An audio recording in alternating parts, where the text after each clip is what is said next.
India गठबंधन से जयंत चौधरी अलग हो चुके हैं। अब ऐसे में सीट शेयरिंग सिर्फ समाजवादी पार्टी और कांग्रेस के बीच में होने वाली है। लेकिन जिस तरह से कांग्रेस समाजवादी पार्टी को 2009 के चुनाव परिणाम की याद दिला रही है, उससे ये तो तय है कि एक बार फिर से सीट बंटवारे पर दोनों दल आमने सामने आने वाले हैं। आपको इसी से जुड़ी एक रिपोर्ट दिखाते हैं।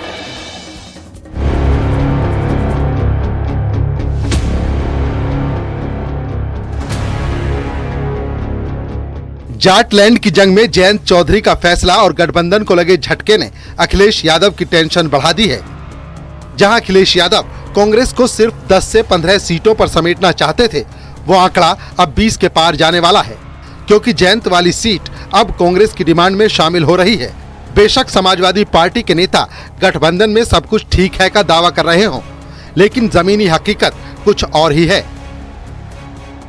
देखिए, मोर्चे में जो कांग्रेस सीटें मांग रही हैं, समाजवादी पार्टी के राष्ट्रीय अध्यक्ष अखिलेश यादव से और राहुल गांधी की वार्ता हो रही है। सीटों पर कोई लड़ाई नहीं है।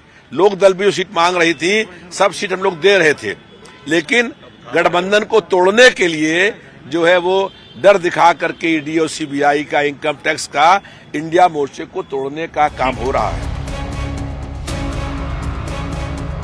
दरअसल एनडीए में जाने से पहले जयंत चौधरी समाजवादी पार्टी से 10 सीटों की डिमांड कर रहे थे, लेकिन 7 सीटों पर ही सहमति बन पाई थी।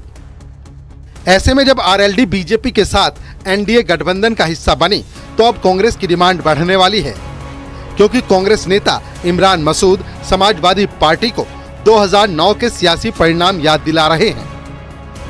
जिस तरह से आप लोग लगातार जड़ों को मजबूत करने की कवायद कर रहे हैं, तो इस बार ये माना जाए कि कांग्रेस सिर्फ 2 सीटों पर ही चुनाव नहीं लड़ेगी। इस बार ये संख्या और ज्यादा होगी और पश्चिमी उत्तर प्रदेश की धरती से कार्य समिति की बैठक का होना एक बड़ा संदेश देता है। 2009 में 21 सीटें जीती थी कांग्रेस ने, बस मेरा आप इतना ही समझ लीजिए। अब जब कांग्रेस और समाजवादी पार्टी के बीच गठबंधन की घोषणा हो चुकी है, तो ये समझना जरूरी है कि यूपी में 2009 के लोकसभा चुनाव में किस पार्टी को कितनी सीटें मिली थी। तो आपको बता दें कि समाजवादी पार्टी को 23 सीटें मिली थी और वोट प्रतिशत 23.26 रहा था। कांग्रेस को 21 सीटें मिली थी, वोट प्रतिशत 11.65 रहा था। बीएसपी को 20 सीटें मिली थी और वोट प्रतिशत 27.20 रहा था। बात बीजेपी की करें तो इस चुनाव में बीजेपी को 10 सीटें ही मिली थी और वोट प्रतिशत 17.50 रहा था। यानी 2009 के लोकसभा चुनाव में समाजवादी पार्टी के मुकाबले कांग्रेस को सिर्फ 2 सीटें कम मिली थी। ऐसे में 2024 के चुनाव में कांग्रेस अब सबसे ज्यादा सीटों की डिमांड कर रही है। पश्चिमी उत्तर प्रदेश की सियासत में हलचल मच गई है।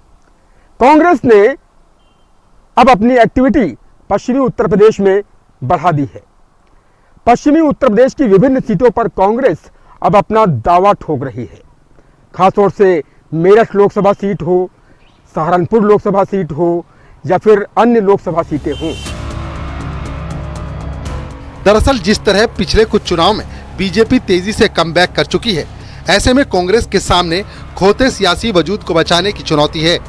ऐसे में कांग्रेस की कोशिश ज्यादा से ज्यादा सीटों पर चुनाव लड़कर 2009 के परिणाम को दोहराने की है, और यही संदेश अब समाजवादी पार्टी को भी दिया जा रहा है।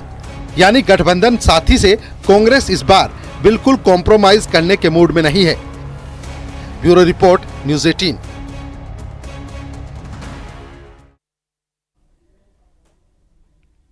और यहां पर वक्त हो गया एक बहुत छोटे से ब्रेक का। आप देखते रहिए न्यूज़ 18।